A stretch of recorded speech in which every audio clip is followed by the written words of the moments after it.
작년이 꼭 생각나요. 취임식 때 우리 원로 목사님 은퇴식 때 그때 이 찬양을 앞에 뒤에 두 번이나 불렀어요. 기억하세요? 네. 하나님의 은혜입니다. 우리 모든 과거가 은혜고 하나님의 섭리 가운데 우리 인생이 담겨져 있는 걸 믿으시기를 주님의 이름으로 축복합니다. 사울이 이것을 알았어야 했습니다. 사울은 우리 지지난주에 본 것처럼 좋은 집안에서 태어났고 하나님이 좋은 외모와 신체적인 조건을 주셨어요. 그리고 보니까 그의 성품이 내면이 너무도 훌륭합니다. 처음 제목이 아주 좋은 제목을 하나님께서 왕으로 뽑으신 거예요. 그리고 그렇게 낙이 찾아 나설 때 보였던 그 좋은 자질들을 하나님께서 더 개발시키기 위해서 그래서 사무엘이 은혜의 훈련 학교 가운데 입학시키셨잖아요. 그래가지고 돌아오는 길에 세 무리의 사람들을 만나게 하셨습니다. 첫 번째 누구 만났어요? 라헬의 무덤가를 지나는데 암나귀를 찾았다 소식을 전해주는 사람들을 만나면서 너의 문제, 네 문제 내가 해결해준다 하시는 하나님의 음성을 듣게 하십니다. 여러분, 주님께서 우리 인생 가운데 닥쳐지는 모든 문제들을 해결해 주시는 참 하나님을 임임을 믿으시기를 주님의 이름으로 축복합니다. 거기서 끝나지 않고요. 이제 다볼에서는 예배드리러 베델로 올라가는 사람들을 만나서 떡 두 덩이를 받습니다. 떡을 받았어요. 떡을 받는다는 얘기는 공급을 받는다는 것이죠. 하나님의 왕으로 기름 부음 받아서 왕으로 살아갈 때 많은 것이 필요할 텐데 내가 다 공급해 줄 거야 말씀하시는 하나님의 약속을 받는 거예요. 세 번째로 기브와 영문 앞에서 하나님의 사람들을 만납니다. 한 무리의 선지자들의 무리를 만나서 거기에서 성령을 받습니다. 성령을 받는다는 건 무슨 의미입니까? 새 사람들이라 말씀하시는 거예요. 내가 누구이기에, 내가 무엇이기에 하나님의 백성의 왕이 됩니까? 아마 그 마음을 가지고 돌아가는 이 여정 내내 사울은 물음을 가졌을 거예요.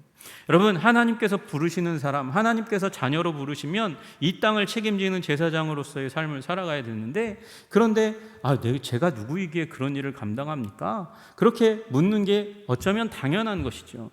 근데 주님께서 그 물음에 대해서 응답하십니다. 성령을 주셔서 내가 너를 새 사람들이라 그렇게 말씀하십니다. 여러분, 그 은혜 가운데 여러분과 저도, 그 은혜의 학교 가운데 여러분과 저도 입학한 줄로 믿으시기를 주님의 이름으로 축복합니다. 졸업했는지는 잘 모르지만 어쨌든 입학은 했어요. 아멘. 여러분, 하나님께서 우리를 다스리고 성장시켜 주시는 줄로 믿으시기를 주님의 이름으로 축복합니다. 그리고 이제 시험을, 학교에 입학했으면 시험을 치러야 되잖아요. 여러분, 오늘 그 시험이 이 사울에게 임하게 된 것이에요. 사울이 이 시험에 응하게 되는 것입니다. 도전하는 이 문제들에 이제 사울이 답을 써내려가야 하는 그런 과정들이 바로 오늘 11장과 12장에 걸쳐서 세 번에 걸쳐서 나오게 됩니다. 첫 번째 시험은 뭐냐면 암몬 나하스가 이제 침공에 온 것이에요. 여러분, 이 암몬 사람은 원래 친인척 관계 가운데 있습니다. 아브라함의 후손이에요. 아브라함의 조카 롯의 후손이에요. 그러니까 친인척 아니죠. 그래서 하나님께서 암몬 사람을 함부로 치지 말라고 그렇게 말씀하셨어요. 암몬 족속에게 가까이 이르거든 그들을 괴롭게 하지 말고 그들과 다투지도 말라. 암몬 족속의 땅은 내가 내게 기업으로 주지 아니하리니. 암몬 사람들은 치지 말라고, 그들을 침공하지 말라고 말씀하셨어요. 그런데 이들이 침공해 왔네요. 지금 이스라엘 민족을 지금 압박하고 무너뜨리려고 하는 거예요. 그러면 어떻게 해야 돼요? 싸워야 하는 것입니다. 침공하지 말아야 하지만 침공에 오면 공동체를 지키기 위해서 싸워야 하는 거예요. 그러나 싸울 힘이 없어요. 얼마나 비참한 가운데 이스라엘 백성이 있는지 몰라요. 여러분, 암몬 사람 나하스가 어디에 왔냐면 길르앗 야베스에 왔대요. 길르앗 야베스는 어디냐면 요단강 동편에 있어요. 대부분 이스라엘 백성은 요단강 서편에 있고 요단강 동편에는 두 지파 반이 거하고 있습니다. 원래 이 땅은 므낫세 지파에 속한 땅이거든요. 근데 이 므낫세 지파가 속한 땅이 사실은 초토화되었습니다. 무너졌습니다. 길르앗 야베스가 한번 폭삭 주저앉았어요. 언제 그랬냐면 사사기 21장에 보면 사사기 21장에 베냐민 지파가 못된 짓을 해가지고 이스라엘 백성들이 다 와서 이 베냐민 지파를 다 멸하잖아요. 치잖아요. 도망간 사람들만 간신히 살았거든요. 그러고 나니까 우리가 어떻게 베냐민 지파를 멸하게 하는가? 하나님의 한 지파, 하나님이 사랑하신 이스라엘 한 지파를 멸망시키는 것, 그것에 대해서 이제 후회하는 마음을 가졌어요. 근데 문제가 뭐냐면요, 우리가 더 이상은 이 베냐민 지파에 우리 딸들을 주지 말자, 이렇게 결론을 내렸거든요. 그러면 이제 베냐민 지파는 여자들은 다 죽었고 도망간 남자들만 남았어요. 아내가 없으면, 그리고 아내를 주지 않기로 했으니까 이제 대가 끊어지고 한 족속이 문을 닫는 거거든요. 근데 찾아보니까 그때 모였을 때 맹세한 사람들 말고, 딸을 주면 저주받으리라 맹세한 사람들 말고 다른 사람들이 있는 걸 발견했어요. 그 사람들이 바로 길르앗 야베스 사람들이었어요. 그래서 길르앗 야베스 사람들도 물론 이제 징계를 받았고, 그 가운데서 딱 처녀 400명만 남았거든요. 여기엔 남자만 남았고, 베냐민 지파에는 남자만 남았고, 여기 길르앗 야베스에는 400명의 처녀들만 남았으니까, 그리고 맹세하지 않았으니까 이 둘을 결혼시켜서, 그러니까 대대손손 그 족속을 이어가게 하자, 그렇게 해서 이 길르앗 야베스는 누가 와서, 베냐민 지파의 남자들이 와서 살고, 또 일부는 가서 여기 베냐민 지파의 땅 가운데 길르앗 야베스에 살고 있는 처녀들이 가서 사는 친인척 관계가 이루어진 그 땅이에요. 베냐민 지파와는 정말 잘 연결되어 있는 그 땅인데, 그 요단강 동편에 있다고, 취약하다고 암몬 사람 나하스가 와서 진치고 기다리고 있는 거예요. 내가 너희들을 공격한다 그러는 거죠. 여러분, 얼마나 비참하면 싸워볼 생각도 안 하고 길르앗 야베스 사람들은 내가 당신의 종이 될 테니 평화 조약을 맺읍시다, 싸우지 마십시다, 내가 종이 되겠습니다, 섬기겠습니다, 그렇게 얘기하는데, 나하스가 아주 충격적인 이야기를 합니다. 2절에 보니까 내가 너희 오른 눈을 다 빼야 너희와 언약하리라, 내가 온 이스라엘을 이같이 모욕하리라. 길르앗 야베스 사람들의 오른쪽 눈을 뽑아버리겠다는 거예요. 그리고 온 이스라엘에게 이와 같은 치욕을, 모욕을 안겨주겠다, 이렇게 얘기하는 거죠. 여러분, 20세기 최고의 고고학적 발굴이라고 일컬어지는 쿰란 동굴에서 여러 가지 문서들이 발견되었어요. 그 문서들의 대부분이 성경입니다. 그런데 이 사무엘 이 책 가운데서 요 11절 바로 앞에 부분에 이런 기록이 있는 사본을 발견했어요. 암몬 족속의 나하스 왕은 갓 사람과 르우벤 사람들에게 가혹하게 억압하였다. 두 지파 사람들의 오른 눈을 다 도려내고 어느 누구도 이스라엘을 구해내지 못하게 하였다. 요단 동편에 살던 사람치고 암몬 족속의 나하스 왕에게 오른 눈을 뽑히지 않은 사람이 하나도 없었다. 그러나 암몬 족속에게서 탈출한 사람 7,000명이 있는데 그들이 길르앗 야베스로 들어갔다. 그리고 한 달 후에 이 암몬 사람 나하스가 와서 진을 치는 거예요. 여러분, 그러니까 큰일이 났습니다. 이제 길르앗 야베스 사람들은 최소한 눈을 뽑히고 잘못하면 성이 무너지게 될 위기 가운데 있는 거예요. 여러분이, 나하스는 잔인한 사람입니다. 눈을 뽑는 것을 즐겨하는 아주 잔인한 사람입니다. 그래서 이스라엘 장로들이 생각하다가 나하스에게 나가서 7일 동안 말미를 주십시오. 우리가 여러 지역의 전령들을 보내서 오게 하겠습니다. 오지 않으면 그러면 우리가 나가서 눈을 뽑히지요, 그렇게 얘기하는 거예요. 마음대로 하십시오 얘기하는 거죠. 여러분, 정상적이라면 나하스가 이 청을 받아들이면 안 됩니다. 왜요? 준비할 기간을 주는 거잖아요. 사람들을 모아서 연합된 힘을 가지고 암몬 족속에게 대항할 수 있는 기회를 주는데 제정신이면 이걸 하겠습니까? 근데 나하스가 이걸 허락하는 거예요. 왜 그럴까요? 자신감이 있으니까. 나는 싸워서 이길 자신감이 있어. 전 이스라엘이 다 몰려와서 군대를 이루어서 나와 진치고 싸워서 대결한다 할지라도 나는 이스라엘 전 족속을 이길 만큼 큰 군대와 무력을 가지고 있으니 마음대로 해봐라, 얘기하는 거예요. 얼마나 자신만만합니까? 그만큼 강력한 군대를 가지고 있는 거예요. 사람을 보냈는데 가까우니까 누구에게 먼저? 길르앗 야베스에서 베냐민 지파의 땅, 이 사울이 머물고 있는 그 땅으로 사람을 보내는 거죠. 먼저 그곳에 보내는 거예요. 그리고 그곳으로부터 힘을 얻고 모든 민족, 동행을 얻어서 모든 민족의 각 곳에 가서 12지파에 속한 모든 지역에서 이 비극적인 소식을 알리려고 했어요. 그래서 갔는데 기브앗 사람들도 어떻게 합니까? 이 소식을 듣고 절망 가운데 빠져서 도무지 뭔가 도울 수 있는 힘과 능력이 없으니까 절망 가운데, 슬픔 가운데 빠져서 기브앗 사람들도 우는 것밖에는 할 수가 없는 거예요. 4절을 보세요. 이에 전령들이 사울이 사는 기브아에 이르러 이 말을 백성에게 전하며 모든 백성이 소리를 높여 울더니 힘이 없으면 비극을 만나면 울어야죠. 어떻게 하겠어요? 이 전쟁의 포화 속에서 도저히 할 일이 없는데, 근데 밭에서 돌아오고 있는 한 사람이 있습니다. 왕으로 2번이나 하나님 앞에서 사울에게 그렇게 기름 부음 받고 선포를 받은 사람 사울이었어요. 여러분, 그런데 사울을 보십시오. 뭐 하고 있다가 왔어요? 밭에서 농사하다가 온 거예요. 농사하다가 소 몰고 옵니다.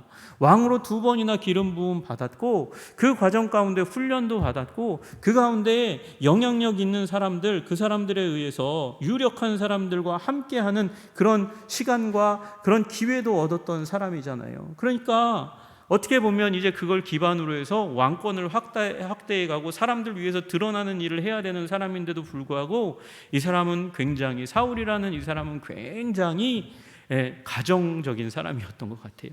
자기 농토를 돌보고 소 끌고 다니는 것, 그것이 그의 적성에 맞아요. 여러분, 사울은 교만한 사람이 아니었어요. 사람들 앞에 드러나는 게 두려운 사람이었어요. 그래서 왕으로 기름 부음 받는 그 가운데서도 짐짝 뒤에 숨어가지고 벌벌 떨던 사람이거든요. 그리고 오늘은 밭에서 농사하고 소 끌고 오다가 이 말을 들었어요. 이 광경을 보게 되었어요. 그러니까 그의 입에서 이 말이 나옵니다. 궁금해서 도저히 참을 수가 없어서 그의 입에 나온 말이, 첫 일성이 이겁니다. 백성이 무슨 일로 우느냐? 백성이 무슨 일로 우느냐? 여러분, 지극히 개인적이고 가정적이고 소시민적인 이 사람이 백성들의 문제에 대해서 관심을 갖게 되었다는 것입니다. 위민의 마음, 울고 있는 사람들의 마음이 어떠한 건지, 그들의 문제가 무엇인지 궁금하여 왕으로 성장해가는 그 마음이 그의 마음 가운데 있었다는 거예요. 목민의 마음이 있는 거죠. 그래서 물었어요. 백성이 무슨 일로 웁니까? 물으니까 야베스 사람이 말을 전합니다. 이 소식을 전합니다. 암몬 사람 나하스가 쳐들어와서 눈을 뽑으려고 합니다. 그래서 이스라엘 백성들에게 구원의 소식을 구원해달라고 그렇게 요청하고 있는데, 구할 힘이 없어서 울고 있는 거예요. 그렇게 이야기합니다. 그때에 사울이 얼굴이 울그락불그락해지더니 분노하는 일이 일어나게 됩니다. 크게 분노가 일어났습니다. 그의 노가 크게 일어나, 6절에 그렇게 말하죠. 근데 그 분노가 어디서 온 것이냐? 사무엘 이 선지서를 기록한, 이 사무엘상을 기록한 사람은 하나님의 영에게 크게 감동되어 분노했다, 이렇게 이야기하고 있어요. 여러분, 때로 성령님께서는 우리에게 분노를 주시는 분이심을 믿으시기를 주님의 이름으로 축복합니다.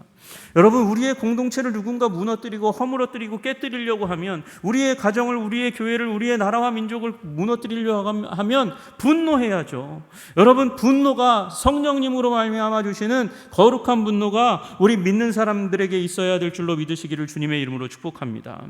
그리고 사울이 그 순간 자기가 끌고 오던 소 2마리 한 세트로 그렇게 한 멍에에 지고 오던 한 결이 2마리를 잡아서 각을 떠서 잘라냅니다. 그리고 전령들의 손에 맡기면서 이스라엘의 모든 곳에 가면서 이 소고기를 전해주면서, 너희들이 만약 사울과 사무엘의 부름에 따르지 않으면 이 너희들의 모든 소들도 이 소처럼 될 것이다, 그렇게 선포하는 거예요.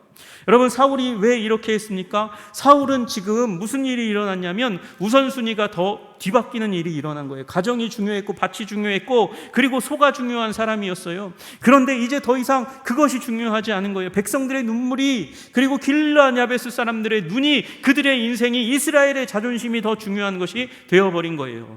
여러분, 그러니까 소를 희생해서라도 이 일을 해결해야 되겠다는 의지가 나타난 것이죠. 우선순위가 바뀌고 소를 희생하는 일이 일어나게 되었습니다.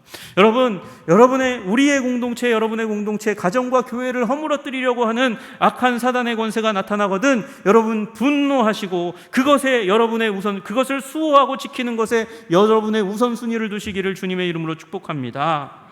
여러분, 그리고 그것을 위해서 그 어떤 것이든지 희생하겠다는 각오를 가지시고 희생하실 때 주님께서 함께 하시는 줄로 믿으시기를 주님의 이름으로 축복합니다. 명확한 의사 전달을 하세요. 왜 분노했는지, 내가 왜 우선순위가 바뀌었는지, 그것에 대해서 내가 왜 희생하는지, 그것에 대해서 명확하게 사람들이 알게 하시는 여러분 되시기를 소원합니다. 여러분, 사울과 사무엘을 따르지 않으면 이 고기와 같이 될 거다. 하나님께서 지금 분노하시고 나도 분노하고 사무엘도 분노하고 너희들도 우리도 이 일에 동참해야 된다고 이야기하는 거예요. 그랬더니 이스라엘 전 민족이 두려움 가운데 사로잡히는 일들이 일어나게 되었습니다. 7절에 보니까 여호와의 두려움이 백성에게 임함에 그들이 한 사람같이 나온지라. 한 사람같이 누구처럼? 여기 있는 한 사람 누구예요? 분노해서 일어난 사람 사울처럼 그렇게 모든 민족이 하나님의 두려움 가운데 사로잡혀서 나와서 싸우게 되는 것이죠. 그들의 숫자를 보니까 이스라엘 나머지 민족이 30만 명이고 유다 족속으로부터 나온 군사가 3만 명, 33만 명이 나와왔습니다. 여러분, 이제 전쟁을 승리로 이끌어야만 합니다. 사울은 이 분노로, 하나님이 주신 분노로 일어났고 백성들이 규합되었으니까 나가서 이제 실패하면 안 되죠. 이스라엘 백성의 기가 꺾이는 일이 일어나니까 반드시 승리해야 됩니다. 그때 하나님께서 사울에게 지혜를 허락해 주신 줄로 믿습니다. 여러분이 전쟁에 임할 때 아군을 공고히 하는 게 너무도 중요하잖아요. 그래서 9절에 보니까 전령들을 길르앗 야베스 사람들에게 보내어서 내일 해가 더울 때 한 12시쯤 되면 너희가 구원을 받을 거야, 기쁨을 회복할 거야 라는 그 안심을 시켜주도록 그렇게 이 이스라엘 이 야베스 길르앗 사람들을 다독입니다. 거기서 끝나지 않고 야베스 사람과 모의를 한 것 같아요. 모의를 해가지고 10절에 일을 하는 거예요. 야베스 사람들이 이에 이르되 우리가 내일 너희에게로 나아가리니 너희 생각에 좋을 대로 우리에게 다 행하라. 여기 주어와 목적어가 명확하지 않으니까 이걸 오해하는 분들이 있는데요. 이게 야베스 사람이 누구에게? 암몬 사람 나하스에게 나아가서 이 말을 전했다는 거예요. 그러면 암몬 나하스가 어떻게 됐을까요? 마음의 안심을, 내일 너희에게 나아가서 항복선언 할 테니까 마음대로 하십시오 이렇게 얘기하는 거죠. 눈을 빼든지 말든지. 그러면 마음의 안심이, 방심하는 일들이 일어나잖아요. 그 날 낮이 되기 전에 새벽에 이제 사울이 군대를 세 분대로 나누어서 침공해서 새벽부터 시작해서 날이 더울 때 한낮까지 전쟁에서 그들을 치고 완전히 섬멸시키고 도망가는데 두 사람이 함께 가는 일도 없게 다 뿔뿔이 흩어지도록 하나님께서 전쟁에 승리할 은혜를, 지혜를 사울에게 허락하신 줄로 믿습니다. 여러분, 사울은 지금 무슨 일을 한 것입니까? 첫 번째 과제, 공동체를 수호하라는 과제를 성실하게 하나님 앞에서 그 분노로, 지혜로 감당해서 승리를 이끌었습니다. 첫 번째 시험에 그는 도전한 첫 번째 시험에 승리했습니다. 잘 치루어냈습니다. 통과한 거예요. 근데 끝나자마자 두 번째 과제가 그들 가운데 이 사울에게 임하게 되었습니다. 여러분, 그 두 번째 시험이 뭐냐? 승리 뒤에 바로 온 시험이에요. 그 승리 뒤에 바로 온 시험이 12절에 나와 있습니다. 백성이 사무엘에게 이르되 사울이 어찌 우리를 다스리겠냐고 한 자가 누굽니까? 그들을 끌어내소서 우리가 죽이겠습니다. 여러분, 다음에 오게 된 그 시험이 뭐예요? 여러분, 여기 백성이라고 되어 있지만 이 백성들은 틀림없이 사울의 친위 부대였을 거예요. 그 친위 부대에 있는 사람들이 나와서 이 얘기를 하는 거예요. 사울이 어찌 우리를 다스리겠냐고 한 자가 누굽니까? 그들을 끌어내소서. 여러분, 우리 사울이 공식적으로 이스라엘 민족들 가운데서 왕으로 그렇게 뽑혔을 그때에 돌아가는 그 가운데는 유력한 사람들 곁에서 그를 보위하겠다고 얘기하는 유력한 사람들도 있었지만 10장 27절에 어떤 불량배는 이르되 이 사람이 어떻게 우리를 구원하겠느냐 하고 멸시하며 예물을 바치지 아니한 사람, 그러니까 배역의 마음, 역심을 가지고 있는 사람들도 있었다는 거예요. 그런데 지금 이 순간 그들이 나와가지고 그렇게 역심을 품었던 사람들, 그들을 죽이자고 얘기하는 것이죠.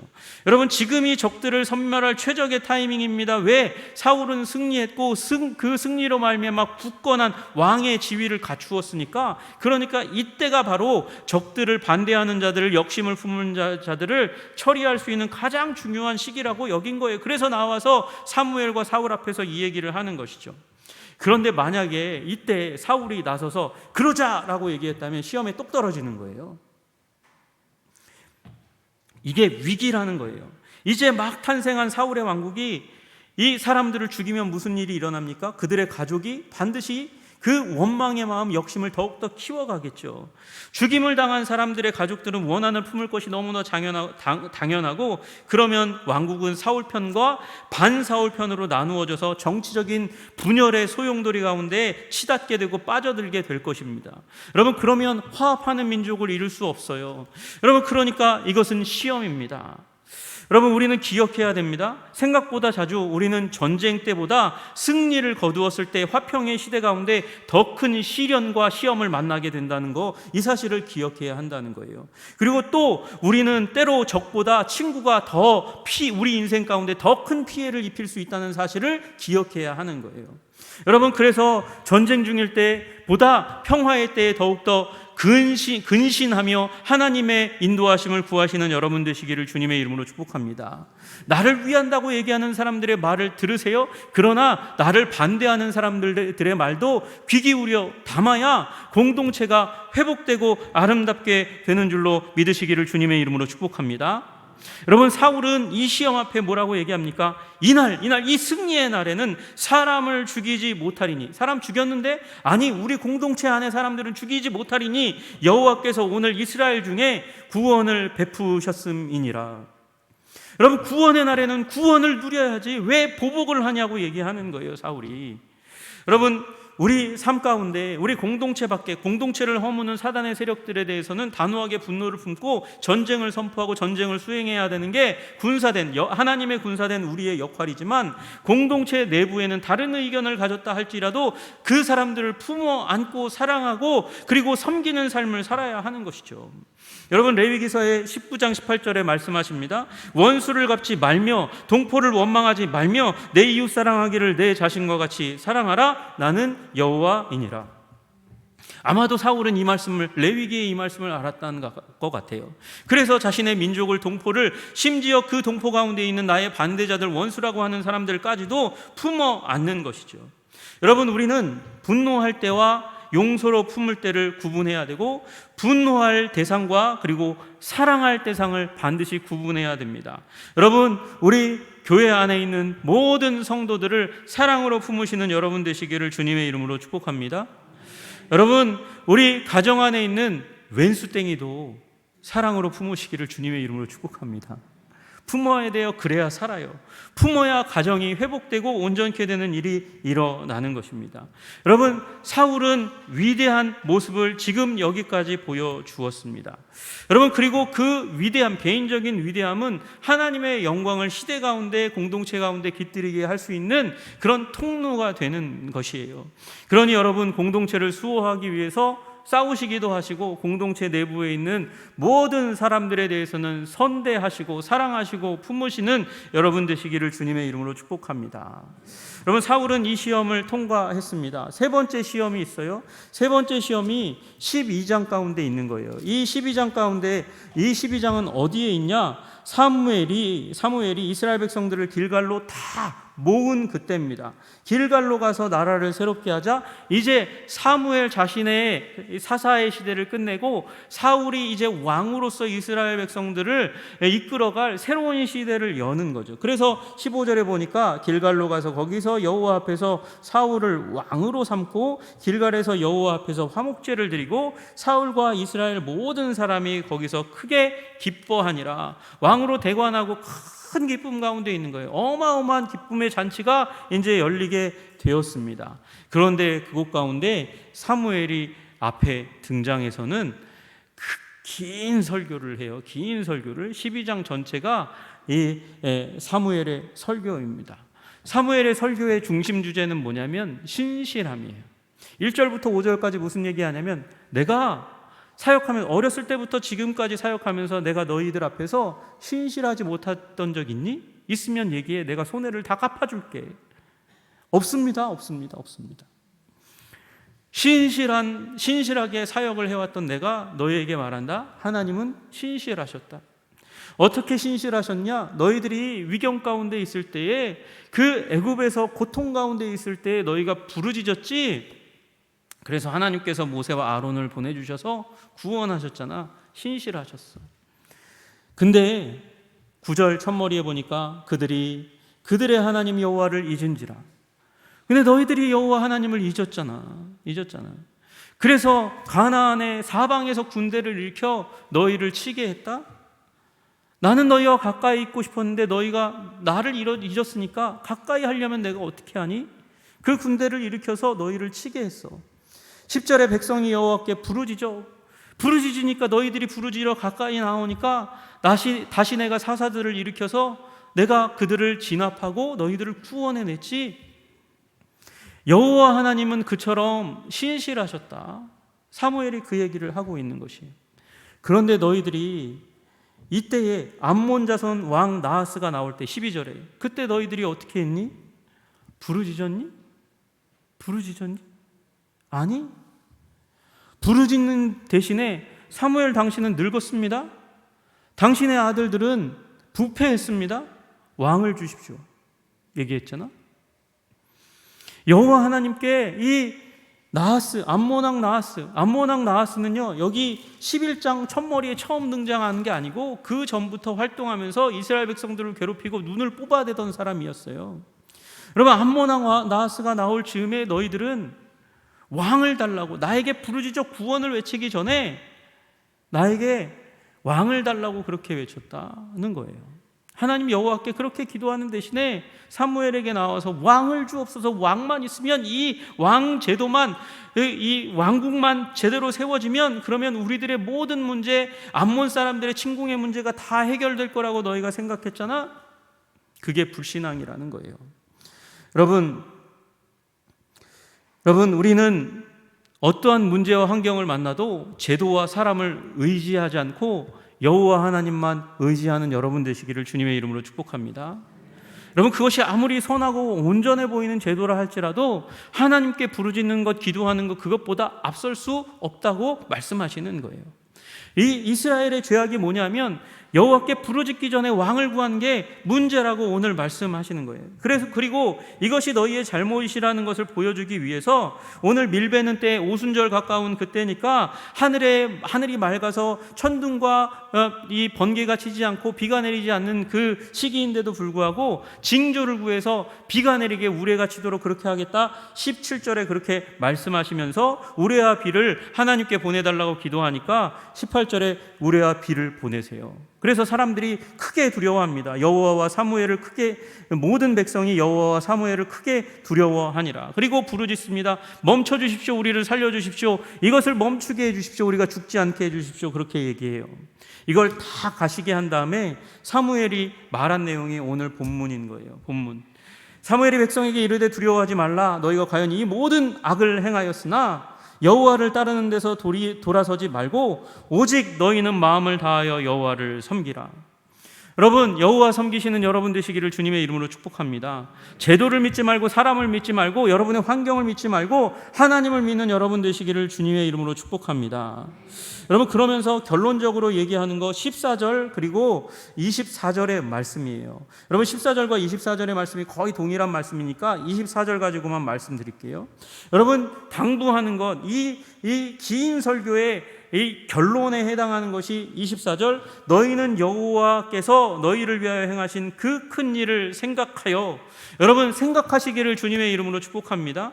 주님께서 은혜로 베푸신 것을 기억하시기를 주님의 이름으로 축복합니다. 출애굽의 그 은혜를 기억하고 사사기에 그 하나님께서 구원하신 구원을 기억하고 암몬 나하스로부터 사울을 통해서 구원하신 것을 기억하라, 그렇게 이야기하는 거예요.